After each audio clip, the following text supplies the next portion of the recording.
बरतानिया के वजीर आजम ऋषि सुनाक पाकिस्तान से कहते हैं कि हमारा मुल्क डिफॉल्ट होने जा रहा है, कुछ पैसे उधार दे दें, जैसे ही हालात ठीक होंगे मैं वापस लौटा दूंगा। यकीन आएगा आपको। या अमेरिका किसी पाकिस्तानी इदारे से कहे कि हमारे फलाने इदारे का इंतजाम चल नहीं रहा, जरा आप देख लीजिए, हजम होगी आपसे ये बात? नहीं ना।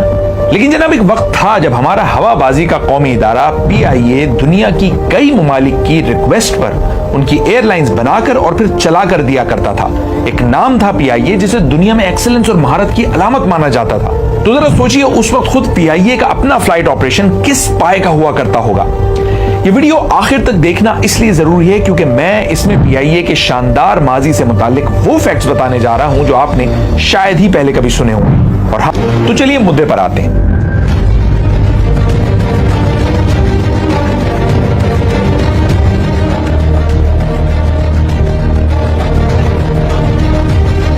सर हार्डी एमंस का नाम सुना है आपने? ये बरतानिया के वो माहिर ड्रेस डिजाइनर थे जो 70 की दिहाई में मलका एलिजाबेथ के कपड़े डिजाइन किया करते थे। इसी तरह पेरी कार्डिन, एक ऐसा अरबपति फ्रांसीसी फैशन ब्रांड जिसकी फ्रेंचाइज दुनिया भर में मौजूद है। तो जनाब सर हार्डी एमंस और पेरी कार्डिन साहब वो हजरात थे जो एक वक्त में PIA की फ्लाइट अटेंडेंट्स के कपड़े डिजाइन किया करते थे। आजकल कौन होगा जो एमिरेट्स में सफर ना करना चाहे? दुनिया की चंद बेहतरीन एयरलाइंस में शुमार होने वाली एमिरेट्स को कायम करने वाले ही PIA के माहिरीन थे। 80 की दिहाई में तो एमिरेट्स के पास अपने तैयारे ही नहीं थे, तो PIA ने अपने पास से 2 हवाई जहाज एयरबस A300 और बोइंग 737 एमिरेट्स को लीज पर दिए और PIA के अमले ने अपनी निगरानी में फ्लाइट ऑपरेशन शुरू करवाया। क्या आप जानते हैं कि एमिरेट्स का फ्लाइट कोड EK क्यों है? EA या EF क्यों नहीं? ये EK दरअसल है एमिरेट्स थ्रू कराची, क्योंकि एमिरेट्स का फ्लाइट ऑपरेशन ही थ्रू कराची शुरू हुआ था। साफ सुथरे एयर केबिन्स, बेहतरीन फ्लाइट एंटरटेनमेंट, मजेदार खाना, तोहफे तहाइफ और मुनासिब किराए, ये थी हमारी PIA जिसके दर्जनों हवाई जहाज दुनिया के 4 बर्रे आजमों में हर 6 मिनट बाद टेक ऑफ या लैंडिंग करने वाले तैयारे थे, जिनसे हर साल तकरीबन 3.5 मिलियन मुसाफिर अपनी मंजिलों पर पहुंचते थे। एक वक्त था जब दुनिया भर की 44 एयरलाइंस और एजेंसियां अपने अमले को PIA में तरबियत के लिए भेजती थी और PIA का अमला उन्हें सिखाता था कि एयरलाइंस बिजनेस कैसे प्रॉफिट में चलाया जाता है।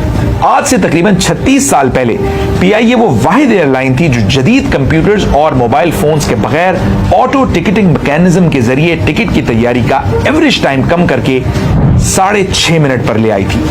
आप अंदाजा लगाएं कि माजी के PIA में लगेज की हैंडलिंग इतने तरीके और एहतियात के साथ हुआ करती थी कि उस वक्त कंप्लेन का रेशो 10,000 मुसाफिरों में से सिर्फ 2 मुसाफिरों का हुआ करता था।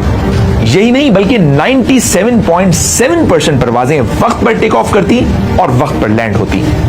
और जनाब फ्लाइट एंटरटेनमेंट का तो पूछिए ही मत।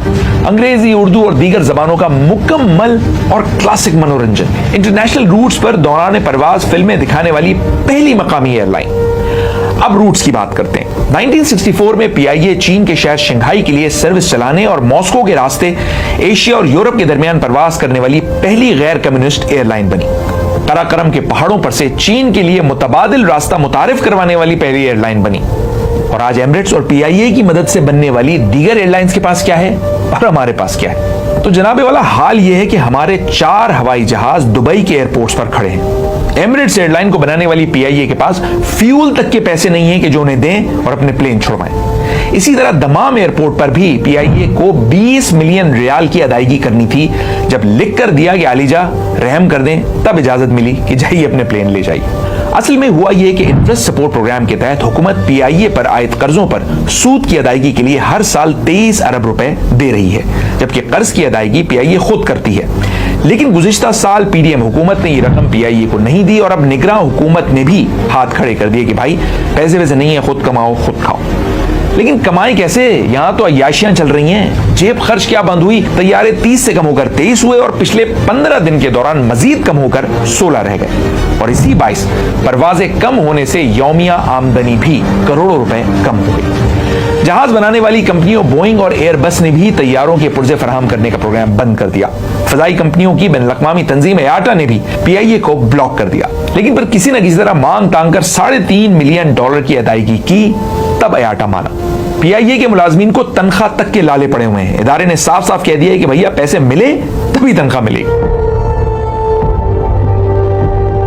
इस साल के इख्तिताम तक पीआईए के टोटल लॉसेस 800 अरब रुपए से आगे निकल जाएंगे और इदारे में आमदनी का यही हाल रहा तो अदायगियां करने में कम से कम 100 साल लग जाएंगे।